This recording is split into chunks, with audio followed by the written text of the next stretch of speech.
এই প্রবাসী দীর্ঘ 10 বছর পর পরিবারকে পরীক্ষা করার জন্য অন্ধ সেজে বাড়ি আসলেন। অতঃপর পরিবার দেখে যা করলো তা দেখলে সত্যি আপনারা অবাক হবেন। বন্ধু, তুই যে অন্ধ, এই অবস্থা দেখলে তোর বউ। ভাইয়া, তুমি না আমার কাছ থেকে 2 লাখ টাকা চাইছিলে? এই ধরো তোমার 2 লাখ টাকা, আর বাকি 50,000 টাকা দিয়ে আমরা সবার মার্কেট করবো, চলো। আসসালামু আলাইকুম। ওয়ালাইকুম সালাম। আরে রিপন, তুমি হঠাৎ দেশে? বলা নেই, জানা নেই, কিছু নেই, তুমি হঠাৎ দেশে আসলে? হ্যাঁ, কি ব্যাপার রিপন? তুমি দেশে আসবা আগে জানাবা না? আমরা সবাই এয়ারপোর্টে যেতাম। আসলে হয়েছে কি ভাইজান, রিপন, তুমি একটু চুপ থাকো, আমি বলি, তোমার কষ্ট হবে। আসলে উনি মনে হয় তোমার বড় ভাই, না? আমার সম্বন্ধী। ও, সম্বন্ধী ভাইয়া, ভালো আছেন না? আসলে ভাবি, বিষয়টা হইল, হুট করে এভাবে চলে আসার কারণটা হলো আপনার হাজবেন্ড।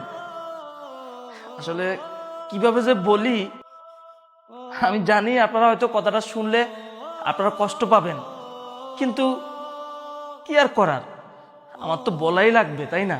আরে ভাইয়া, কি বলতেছেন? জানলে কষ্ট পাবো? আমি বুঝলাম না আপনি কি বলতে চাচ্ছেন। ক্লিয়ার করে বলেন তো, আসলে আপনি কি বলতে চাচ্ছেন? আসলে ভাবি, আমি আর রিপন দীর্ঘদিন ধরে সৌদি আরবে একসাথে আমরা কাজ করি। গত 12-13 দিন আগে আমরা কাজের উদ্দেশ্যে রওনা হই। হঠাৎ করে একটা গাড়ি আইসা আমাদের বাইকের মধ্যে মেরে দেয়। কপাল ভালো, আমাদের বড় কোনো ক্ষতি হয় নাই। তবে আমার এই বন্ধু, মানে আপনার হাজবেন্ড, মাথায় প্রচণ্ড ব্যথা পায়। তারপর আমি তাকে হসপিটালে নিয়ে যাই। হসপিটালে নিয়ে যাওয়ার পর আজকে 10-12 দিন থেকে আমি ওর চিকিৎসা করি। ডাক্তার অনেক চিকিৎসা করে ওর মাথার যে অবস্থা ছিল সেটা মোটামুটি সুস্থ করে, কিন্তু তার চোখ দুটো নষ্ট হয়ে যায়। ভাবি, অনেক চেষ্টা করছে ডাক্তার, কোনোভাবে তার চোখ দুটিকে ভালো করা যায় নাই। তারপর ডাক্তার তাকে রিলিজ দেওয়ার পর আমি কোম্পানির বসের কাছে যাই। মালিক আমাদেরকে বলল যে রিপন যেহেতু অন্ধ হয়ে গেছে, সে আর প্রবাসে থাকার দরকার নাই।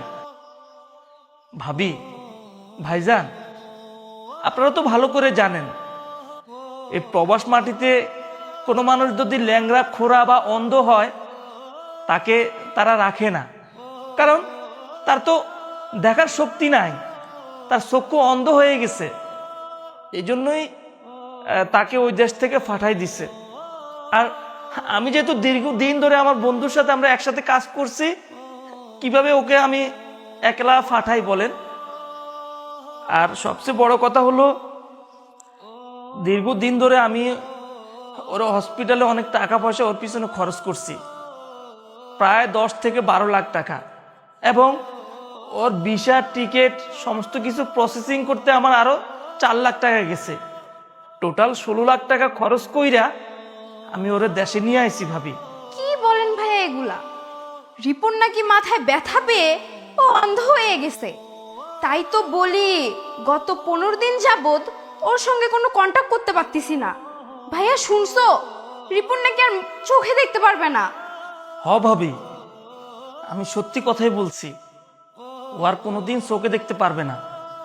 তবে ডাক্তার আমাকে আশ্বাস দিয়েছে, যদি ওর পিছনে 50 থেকে 60 লক্ষ টাকা খরচ করা যায়, তাহলে নাকি 50% ওর চোখ ভালো হবে। ভাবি, আমার কাছে তো এত টাকা নাই, এটা উন্নত মানের চিকিৎসা, ওটা করার মতো যদি ক্ষমতা থাকতো আমি এটাও কিন্তু করে নিয়ে আসতাম। যাই হোক, ও তো দীর্ঘদিন ধরে অনেক টাকা পয়সা কামাইছে, আমি তো নিজে দেখেছি। প্রত্যেক মাসে 1 লক্ষ থেকে 1,20,000 টাকা আপনাদের কাছে পাঠাইছে। এখন আমি তো নিয়ে আসলাম, আপনারা না হয় ভালো কোনো এই জায়গায় ও চিকিৎসা করায়েন। আর একটা কথা ভাবি, আমার লেট হয়ে যাচ্ছে, এক কাজ করেন, রিপনকে ঘরে নিয়ে যান, আর ওই যে তার পিছনে চিকিৎসা বাবদ আর দেশে আনা পর্যন্ত যে টাকা খরচ হয়েছে 16 লাখ টাকা, আমাকে সেই টাকাটা দিয়ে দেন। কি বলছেন ভাইয়া এসব? ও অন্ধ হয়ে গেছে, ও আর কখনো বিদেশে যাইতে পারবে না। আর একটা কথা, আমরা কি আপনাকে একটাবারও বলছি যে ওই অন্ধটাকে 16 লাখ টাকা খরচ করে দেশে আনার জন্য? আরেকটা কথা কি জন্য বললেন? ওর পিছনে আরও 50 লক্ষ টাকা খরচ করলে ও 50% চোখে দেখতে পারবে? আমরা কি পাগল হয়ে গেছি? ও কি এ যাবৎকাল 50 লক্ষ টাকা ইনকাম করতে পেরেছে? কি একটা ভাঙ্গা ঘর, যে কটা টাকা পাঠিয়েছে ওই টাকাগুলো দিয়ে আমরা এই বাড়িটা ঠিক করব। আর ওর পিছনে কেন আমরা টাকা খরচ করতে পারবো? আমার মেয়ে কি পাগল হয়ে গেছে নাকি?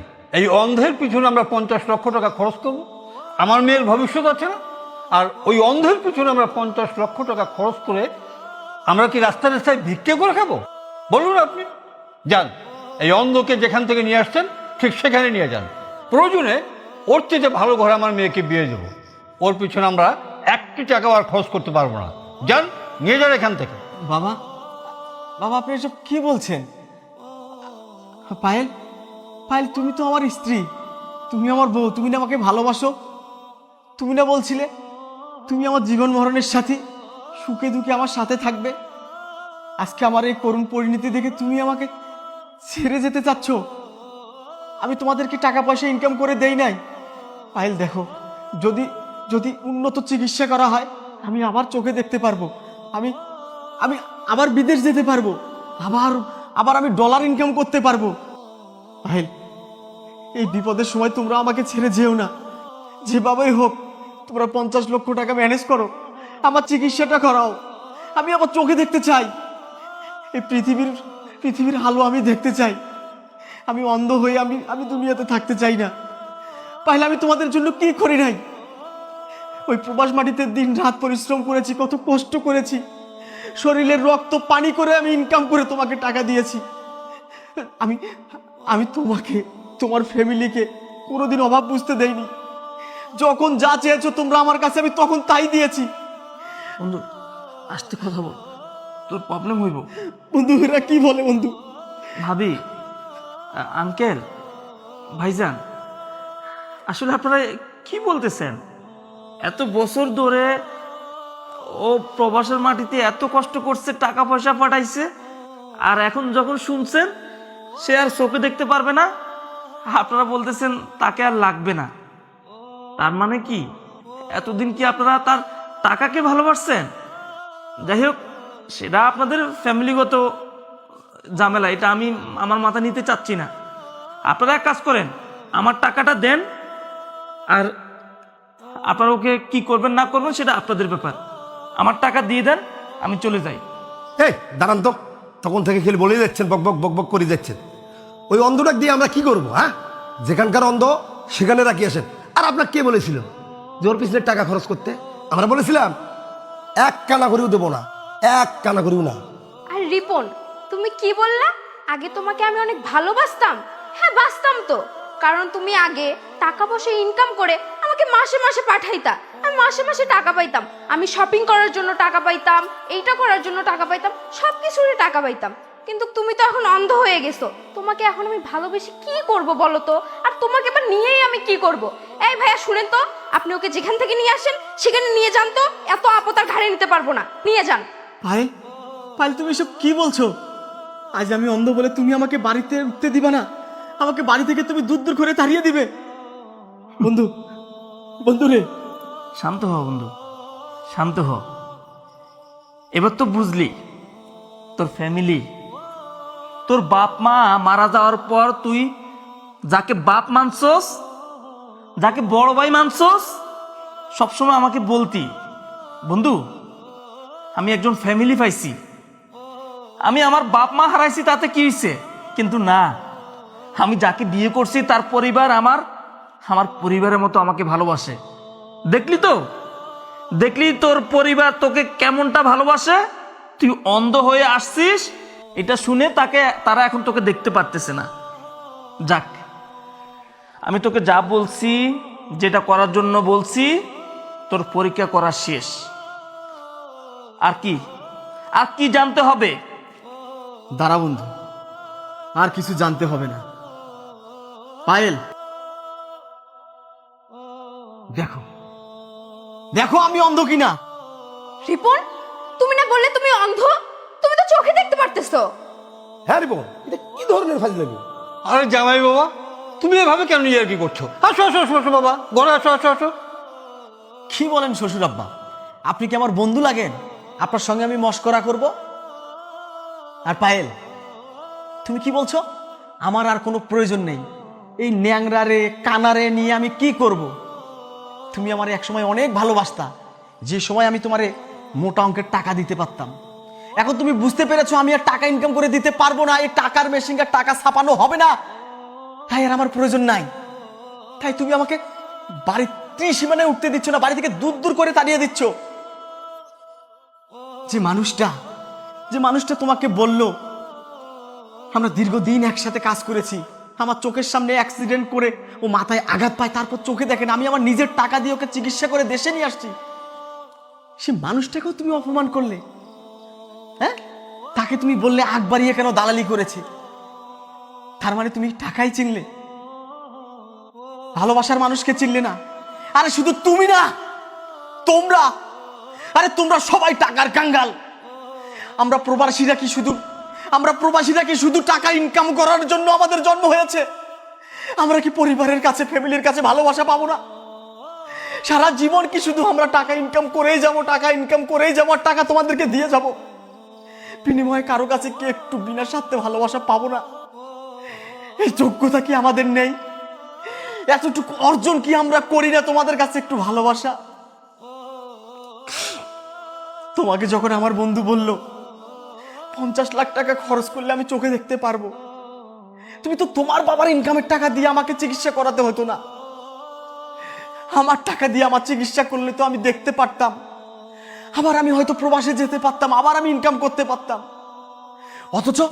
অথচ তোমরা একটি টাকা দিতেও নারাজ, 1 টাকাও তোমরা দিবে না। আমার কোনো প্রয়োজন নাই তোমাদের কাছে। তার মানে বন্ধু, আমরা প্রবাসীরা শুধু জন্ম নিয়েছি